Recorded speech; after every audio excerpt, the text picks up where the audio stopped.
अरे गोरी तोरे चुनरी पता गोरी तोरे चुनरी पता रोड पर चले लुका हाल चले गोरी गोरी चुनरी पता लगा अच्छा वाले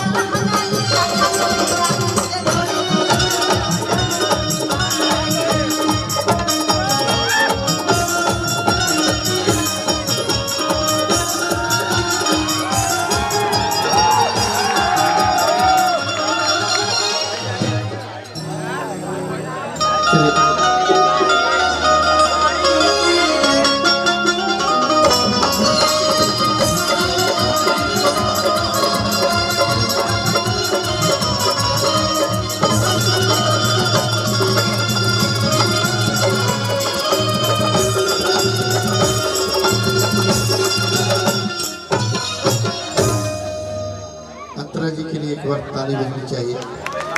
मैंने कहा कि भोजपुरी में आज जितने भी हिट मेल सिंगर हैं अगर हैं तो उसमें सबसे बड़ा योगदान आपका है।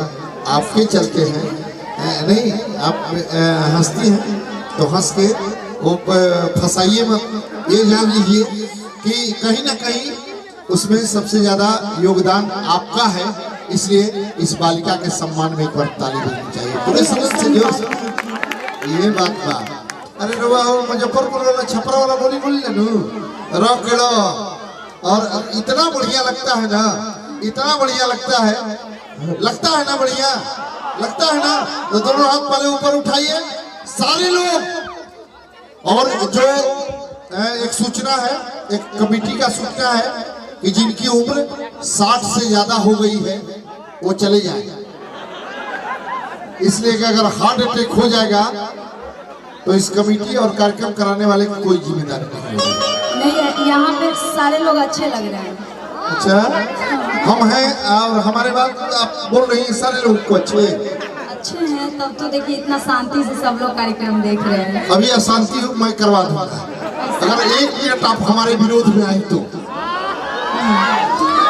आइए आइए इस बालिका के लिए एक बार जोर से ताली बजनी चाहिए पूरे सदन से कि जब एक मुख सागर बैठ जाता है तो कोई मन के भीतर बैठ जाता है, मंदिर के नियम से उगता के कैलाश पे शंकर बैठ जाता है और जब पुरुष चिल्लाता है कि यह भारत है तो घबरा के सिकंदर बैठ जाता है।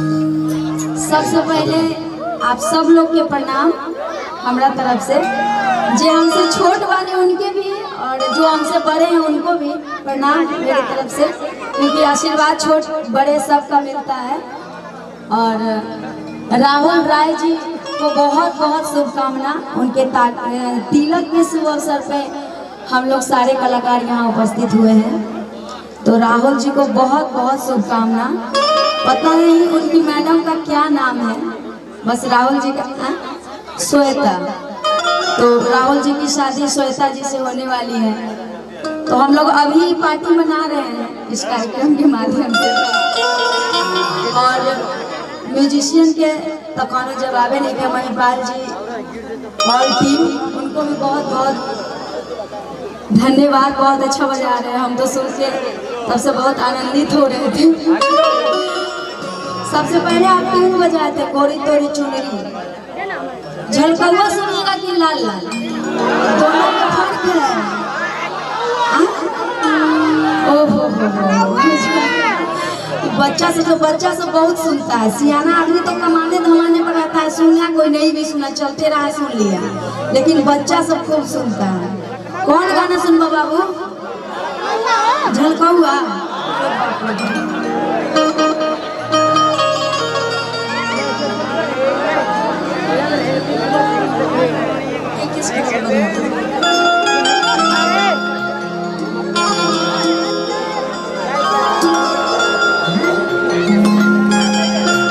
आइए झलकवा ही आप सबको सुनाते हैं, शांति से खाली सुनिएगा, नहीं तो हमको डर लगता है, समझ जाइए।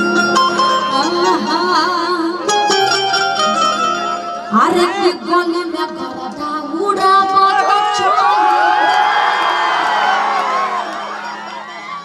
बच्चा सब थोड़ा कम चिल्लाया है, चिल्ला लो। अरे के भतीजा तोरा माइया जिंदाबाद, रहा जिंदाबाद। अरे के जबरी न जबरा में रंग डाला देवरू। अरे कि लइका बा के सोझना त बांग बना देवरू। आइए झलकोवा का आप लगा दे, बोले झलकोवा का। अरे की गली में करता उरा बात चली मचला लइकन में भला बानी। गली में करता उरा बात चली मचला लइकन में भला बानी। मरले सेंट जब हम गम खाऊंगा, मरले सेंट जब हम गम खाऊंगा। लइकवा कहता, लड़का का नाम नहीं लेंगे क्योंकि दो दो लड़का था। अरे की गोरी तोरी तोरी तोरी चुनरी बछल खाऊंगा। अचान मारे लहराई लखनऊंगा। तोरी तोरी चुनरी बछल खाऊंगा। अचान मारे लहराई लखनऊंगा। गली में करता हुआ बात चली मचला लइकन में भला बानी। गली में करता हुआ बात चली मचला लइकन में भला बानी। मरले सेंट जब हम गम खाऊंगा, मरले सेंट जब हम गम खाऊंगा। ए गोरी तोरी चुनरी बछल खाऊंगा। अचान मारे लहराई लखनऊंगा। ए गोरी तोरी चुनरी बछल खाऊंगा। अचान मारे लहराई लखनऊंगा। गोरी तोरी चुनरी बछल खाऊंगा। अचान मारे लहराई लखनऊंगा।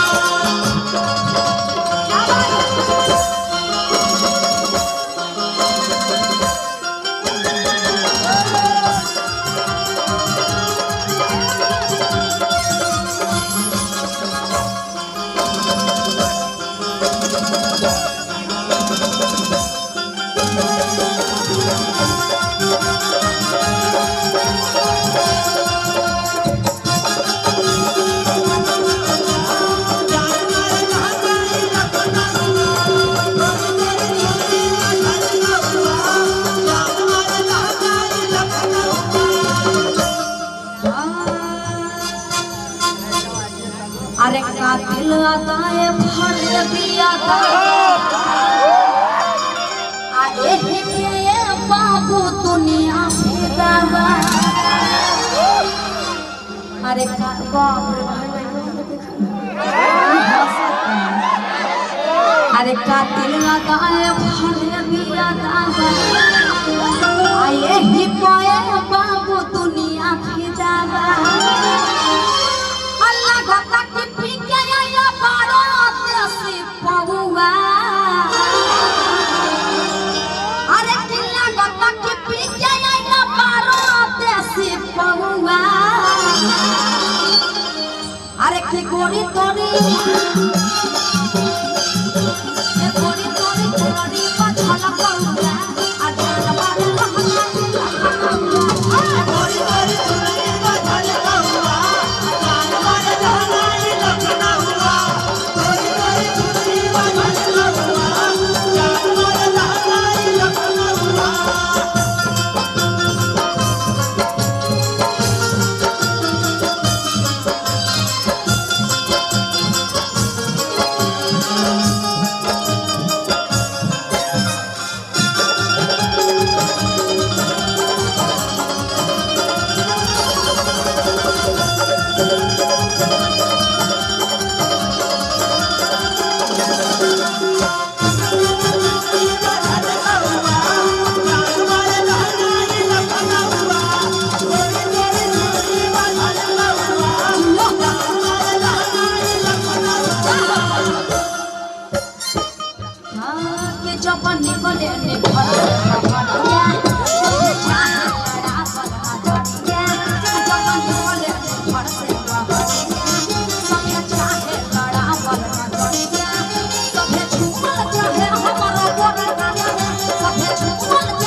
मोरे चुनरी पाता